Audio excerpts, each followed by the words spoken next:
Everyone, welcome back to the channel. So previous video में हमने क्या पढ़ा था, land use pattern in India. हमने अब ये पैटर्न भी देख लिया, लैंड रिसोर्सेज भी देख लिए। अब हम क्या देखते हैं, land degradation and conservation measures. अब हम टॉपिक समझिए, क्योंकि आप जब टॉपिक समझते हो तो आपको काफ़ी आसानी हो जाती है क्वेश्चन समझने में। तो हमारा टॉपिक क्या कह रहा है, लैंड डिग्रेडेशन की, जो लैंड है उसकी डिग्रेडेशन कैसे होती है और कैसे हम उसको कंजर्व कर सकते हैं। सो आइए देखते हैं। पहले समझते हैं कि इंसानों में, ह्यूमन बीइंग्स में और लैंड में क्या कनेक्शन है उनके बीच। तो देखते हैं what is the connection between humans and land. देखिए अब क्या कनेक्शन है आप भी जानते हैं। हमारी जो नीड्स हैं वो कौन फुलफिल करता है, लैंड। जैसे कि मैंने बताया था कि जो लैंड है उसको सुपीरियर बोलते हैं जितने भी रिसोर्सेज हैं उनमें से। क्यों? क्योंकि लैंड हमें क्या, बेस प्रोवाइड करता है। बेस के साथ साथ हम पूरा डिपेंडेंट नहीं उस पर ही हैं, उस पर ही डिपेंडेंट हैं हम। कपड़ा, रोटी, मकान, शेल्टर, सब कुछ किस पे डिपेंडेंट है, लैंड पे। सब कुछ हम लैंड पे रहना है, लैंड से हमें चीज़ें एक्सट्रैक्ट करनी है। तो इसलिए क्या है, लैंड बहुत ज़्यादा इंपॉर्टेंट रिसोर्स है हमारे लिए। तो कनेक्शन क्या है, 95% of the basic needs for food, shelter and clothes are obtained from land. देखिए इंसान और ज़मीन के बीच इतना फ़र्क है, इतना मतलब किस तरीके से कनेक्ट है एक दूसरे से। तो बेसिक शेल्टर, सबसे पहले फूड के लिए हम डिपेंडेंट हैं। अनाज कहाँ उगाएंगे, ज़मीन पे। तो ज़मीन पे अनाज उगाएंगे तभी जब वो बनेगा, उसके बाद उसको हम खाएंगे। देन शेल्टर बनाएंगे खुद के लिए, वो भी कहाँ बनाएंगे, हवा में तो बनाएंगे नहीं, तो ज़मीन पे बनाएंगे ना। तो ये भी एक है। उसके बाद क्लोथिंग के लिए जब आप ये करते हो, जैसे कोई भी फैब्रिक वगैरह हो गए, कॉटन ही ले लीजिए, कॉटन भी कहाँ से, ज़मीन से ही होता है। उसके बाद जैसे सिल्क है, सिल्क के लिए क्या है, मलबरी जो ट्रीज़ होते हैं वो भी ये इस पे जो सिल्क वर्म खाता है वो भी ज़मीन पे होते हैं। तो इनडायरेक्टली एंड डायरेक्टली हम क्या है, कनेक्टेड हैं किससे, लैंड से। तो जो लैंड है ना वो हमारे लिए बहुत ज़रूरी हो जाता है, और उस इतना ज़्यादा ज़रूरी है लैंड, फिर भी हम इसे डिग्रेड कर रहे हैं। क्यों? अब देखते हैं कैसे। Human activities have not only brought degradation of land but have also aggregated the natural forest to cause natural forces to cause damage to land। तो इंसानों ने क्या किया है ना, मतलब सिर्फ ज़मीन को ये नहीं किया है, नुकसान डिग्रेड नहीं किया, नुकसान नहीं पहुंचाया, उसके साथ साथ जितना हम उसको नुकसान पहुंचाते जा रहे हैं ना, उतना ही जो नेचुरल फोर्सेस है उससे दुगना हमको दे रहे हैं। कैसे? अब इसकी एग्जांपल समझते हैं। जैसे कि मैंने यहाँ पे लिखा है कि फॉरेस्ट फायर हो गया। अब कई चीज़ें ऐसी होती है ना, हम पता नहीं कौन सी सदी में ऐसे है, तो किसी सदी बोलने के लिए, लेकिन लोग क्या करते हैं, जंगलों को क्या आग लगा देते हैं, वो ये सोच के कि जो धुआं है ना, धुएं से आग, ये बारिश आ जाएगी। तो ऐसा बिल्कुल नहीं होता है। आपको समझना पड़ेंगी चीज़ें कि नेचर हमारे लिए कितना ज़्यादा इंपॉर्टेंट है।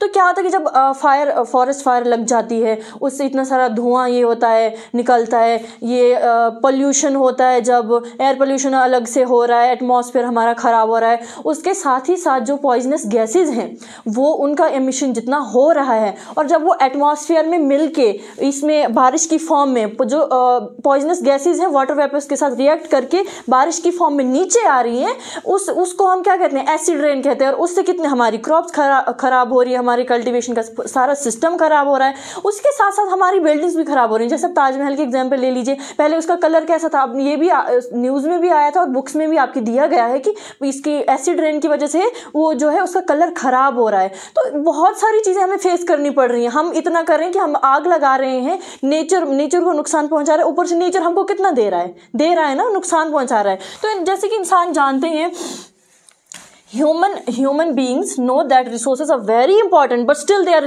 damage the resources।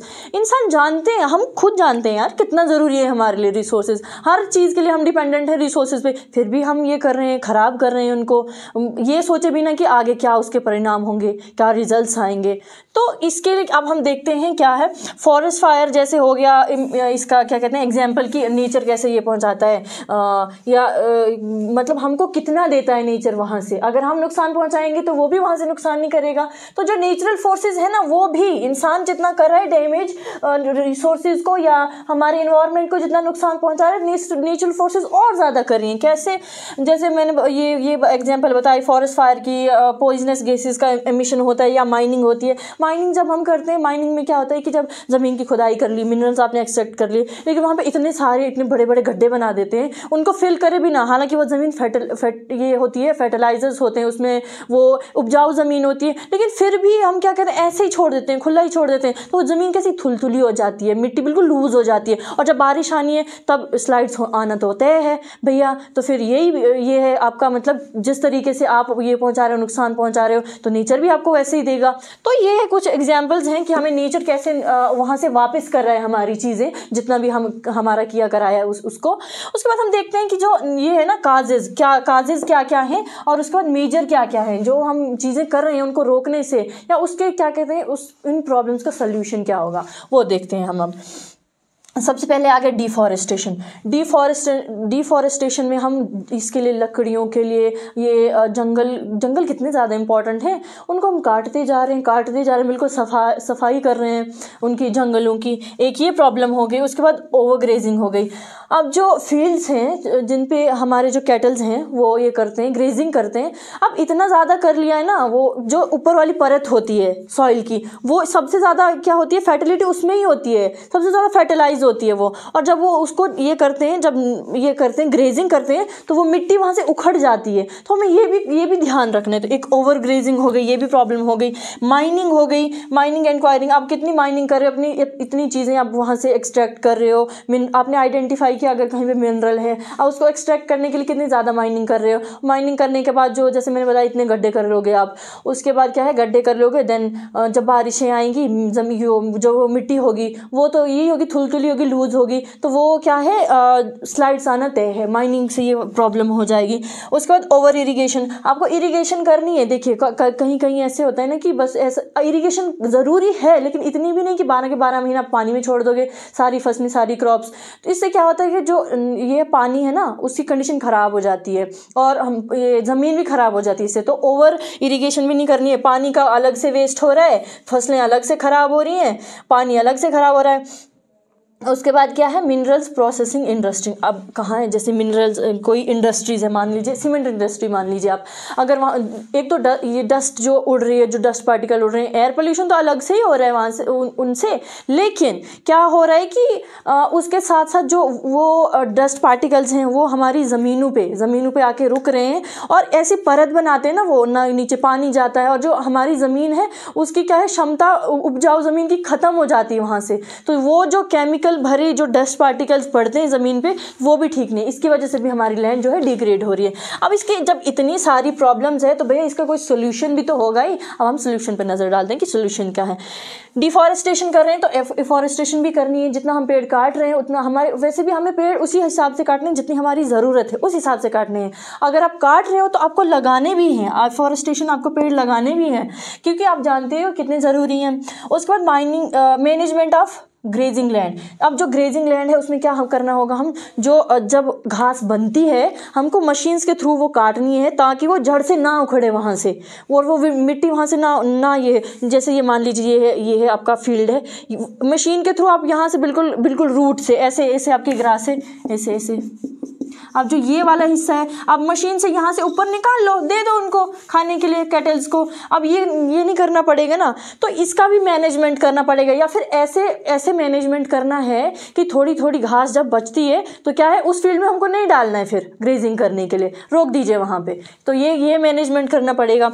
उसके बाद क्या है, रेगुलेटिंग माइनिंग। अब जहाँ पे माइनिंग हो रही है ना, माइनिंग करने के बाद हमको जिस जगह से माइनिंग कर रहे हैं, एक्सट्रैक्ट कर रहे हैं मिनरल, फिर हमको क्या करना है, जो जहाँ जिस जगह से कर रहे हैं उसको फिल कर देना हमको। वहाँ पे प्लांट लगा दो, कोई ऐसी चीज़ें कर दो ना जिससे वो स्टेबल हो सके ज़मीन, ऐसी चीज़ें करनी है हमको। उसके बाद इसका ओवर इरीगेशन केस में क्या कर सकते हैं, अपोजिट क्या कर सकते हैं, ड्रिप इरीगेशन कर सकते हैं हम। वो होता है ना, बूंद बूंद चलती है यार, वो ड्रिप इरीगेशन ये होता है सिस्टम, ड्रेनेज सिस्टम में आता है, तो वो भी हम कर सकते हैं। उसके बाद क्या है, स्प्रिंकल्स, फुहारे वगैरह वो लगा दिए, आप इतना पानी भी वेस्ट नहीं होगा, इनके ज़मीन भी ख़राब नहीं होगी, और पानी की ज़रूरत के हिसाब से पानी मिलता रहेगा क्रॉप्स को, तो ऐसे क्रॉप्स भी ग्रो होती जाएंगी, तो डिफॉरेस्टेशन भी नहीं होगा। उसके बाद क्या है, जो इंडस्ट्रीज़ हैं ना, उनके लिए क्या करना है हमको, ग्रोइंग ये बुशेस, थॉर्नी बुशेस ये करनी है हमको, ऐसे प्लांट्स, ऐसे बुशेस, ये पौधे करने। और यार ऐसे होते हैं ना, मतलब बिल्कुल इस तरीके के होते हैं, इस तरीके के हो गए, ऐसे हो गए, ये उनके रूट्स हो गए, स्टेम नीचे से तो नहीं, उतना कुछ नहीं नीचे से, यहाँ पे इनके जो लीव्स होंगे ना, वो क्या है, इन पे टिक जाएगी। जो लेयरें होंगी ना इसकी, जो डस्ट पार्टिकल्स होंगे या जो भी वहाँ से निकलेगा फैक्ट्रीज से, वो उन पे बैठ जाएगा। और जो पत्ते होंगे ना वो वहाँ से उनको क्या कर लेंगे, ये ख़त्म कर लेंगे। फिर उससे भी क्या है, हमारी ज़मीन बच सकती है। तो ये कुछ मेजर्स थे, ये कंजर्वेशन, ये टिप्स या ट्रिक्स बोल सकते हैं हम कि इस तरीके से क्या है हम ज़मीन को डिग्रेड होने से बचा सकते हैं। तो आई होप आपको समझ आ गया होगा। सिंपल सी कहानी है, सिंपल सा टॉपिक है। तो मिलते हैं नेक्स्ट वीडियो में। Please do subscribe, like and share our channel. Thank you.